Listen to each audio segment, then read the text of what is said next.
اعوذ باللہ من الشیطان الرجیم بسم اللہ الرحمن الرحیم نحمدہ ونصلی علی رسولہ الکریم۔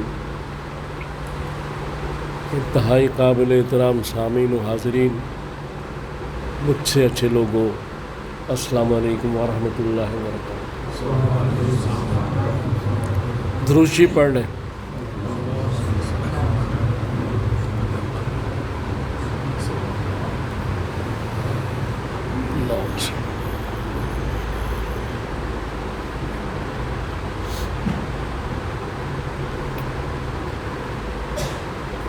پریشانی ایک ایسی چیز ہے کہ کائنات کے ہر انسان پر آتی ہے جب سے دنیا بنی، یعنی انسان کا اور پریشانی کا چولی دامن کا ساتھ ہے۔ اور یہ جو پریشانیاں ہیں ان کو تو روکا نہیں جا سکتا، لیکن ان کا توڑ کیا جا سکتا ہے۔ آج ساری دنیا میں پریشانیاں بڑھتی جا رہی ہیں، کوئی بھی کسی مذہب کا آدمی ہو، دین کا ہو، پریشانیوں میں مبتلا ہے۔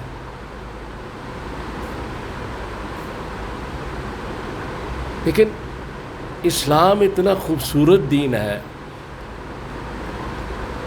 چونکہ اللہ نے انسان کے لیے ایک جو دستور بنایا ہے اس کی زندگی کا، وہ اسلام ہے۔ قرآن اور احادیث کے ذریعے زندگی کے تمام جو پہلو ہیں ان کو ڈسکس کیا گیا، ان پہ بات کی گئی، قرآن نے بھی کی، حدیث نے بھی کی۔ پریشانیوں کے حل کے بارے میں بھی بات کی گئی۔ ہم پریشان ہوتے ہیں تو اس کا علاج بتایا گیا۔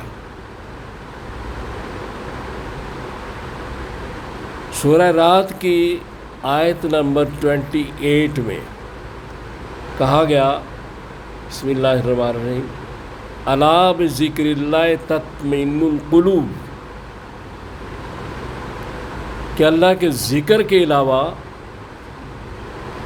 تمہیں کوئی اطمینان قلب دے ہی نہیں سکتا، تم پریشانی سے بچ ہی نہیں سکتے۔ لہذا رسول اللہ صلی اللہ علیہ وآلہ وسلم کا یہ معمول تھا کہ جب بھی کوئی پریشانی آتی آپ فوراً قضائے حاجت پڑھتے، 2 نفل۔ یہ میں ابھی بعد میں تھوڑا سا اس کو بیان کروں گا۔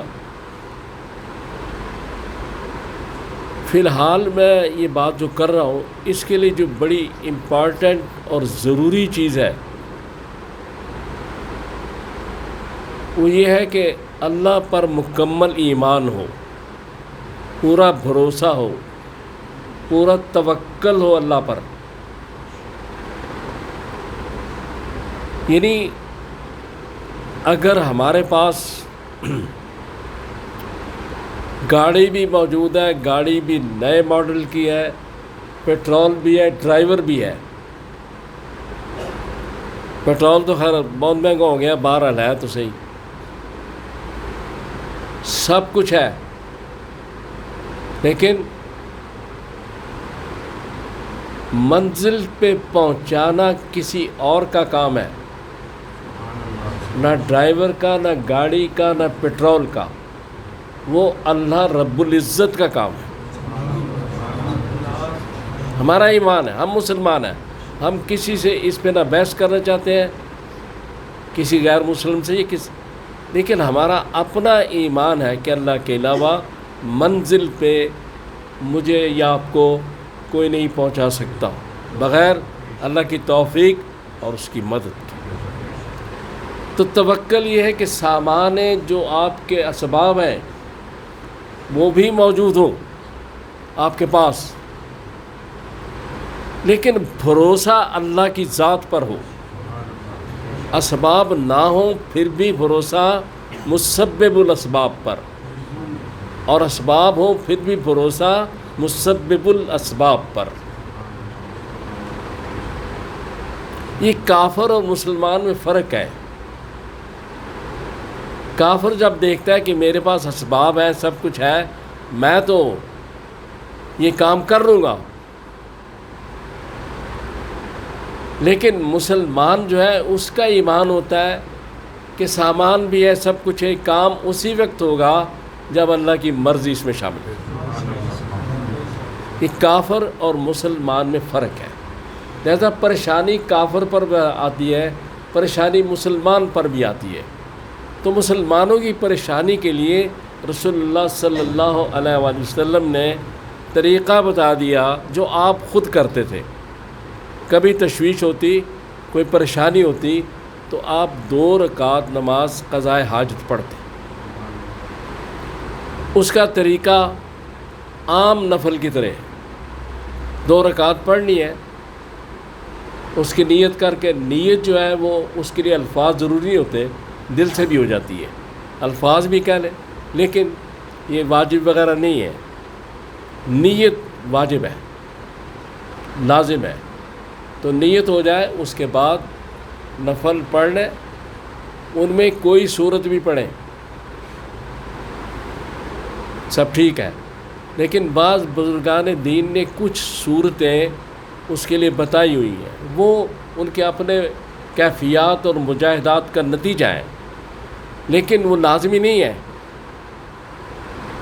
جو بھی صورت آپ پڑھنا چاہیں سورہ فاتحہ کے بعد، وہ پڑھ کے 2 نفل پڑھ لیں، اس کے بعد سلام پھیر کے جو رسول اللہ صلی اللہ علیہ وسلم طریقہ بتایا ہے کہ اللہ کی تعریف کریں، اس کی حمد و ثنا کریں، پھر رسول اللہ صلی اللہ علیہ وسلم پہ درود شریف بھیجیں۔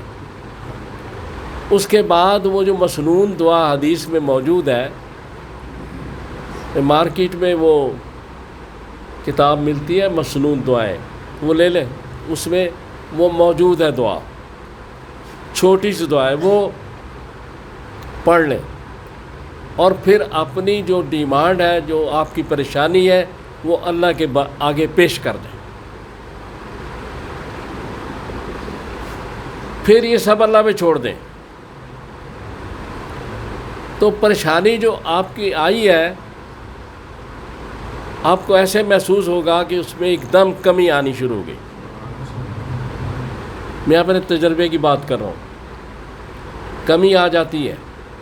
تو پریشانی کا آنا یہ نہیں کہ کسی نیک آدمی پہ پریشانی نہیں آئے گی تو ساری پریشانیاں گناہ گاروں پہ آئیں گی، یا ساری پریشانیاں نیک آدمی، نہیں، پریشانی سب پہ آتی جاتی، دکھ، رنج، غم، یہ حصہ ہے زندگی کا، لیکن اگر آپ اتباع رسول میں چلیں گے تو چیزیں آسان ہو جائیں گی۔ یہ پھر پریشانیوں کا سامنا آدمی کر سکتا ہے۔ مسئلہ صرف یہ ہے کہ ایک طرف ہم دیکھتے ہیں کہ حضور کے پاس ایک صحابی آئے، آپ نے کہا اونٹنی کدھر ہے؟ کائے پہ آئے؟ اس نے کہا اونٹنی پہ۔ وہ کدھر ہے؟ جی بس چھوڑا ہے۔ وہ کہہ لے نہیں، ایک قلعہ لے کے اور رسی لے کے اس کو باندھ کے آؤ۔ اب یہ اسباب ہیں، لیکن مسلمان کے لیے یہ جو باتیں بتائی گئی ہیں کہ قلعے نے اس کی حفاظت نہیں کرنی، اس رسی نے نہیں کرنی، وہ کمزور بھی ہو سکتی ہے، وہ ٹوٹ بھی سکتی ہے، وہ قلعہ اکھڑ بھی سکتا ہے آندھی سے، اس کی حفاظت مسبب الاسباب نے کرنی ہے۔ لہذا رسی باندھ لیں، اسباب کو استعمال ضرور کریں، لیکن توکل اللہ کی ذات پر رکھنا چاہیے۔ دونوں حالتوں میں مانگنا اللہ سے ہی ہے، اسباب ہوں یا نہ ہوں، کیونکہ اس کے علاوہ کوئی دے ہی نہیں سکتا، تو مانگنے کا فائدہ کیا؟ جب دینا ہی اسی نے ہے تو پھر کسی اور سے کیوں مانگیں؟ رسول اللہ صلی اللہ علیہ وسلم کا ایک واقعہ ہے کہ آپ کسی جنگ سے آ رہے تھے تو کسی درخت کے نیچے آپ آرام فرما رہے تھے، تو ایک کافر آیا تو اس نے تلوار نکالی اور اس نے کہا کہ آپ کو کون مجھ سے بچائے گا؟ تو آپ نے فرمایا میرا اللہ، اور اس کا ہاتھ لرز گیا، تلوار گر پڑی۔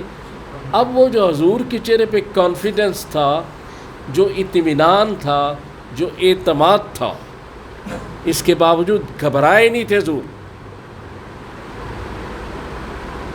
وہ کانفیڈنس، وہ جو ایک اعتماد تھا اور جو طاقت تھی ان الفاظ میں، اللہ نے ان میں اثر پیدا کیا اور وہ تلوار گر گئی۔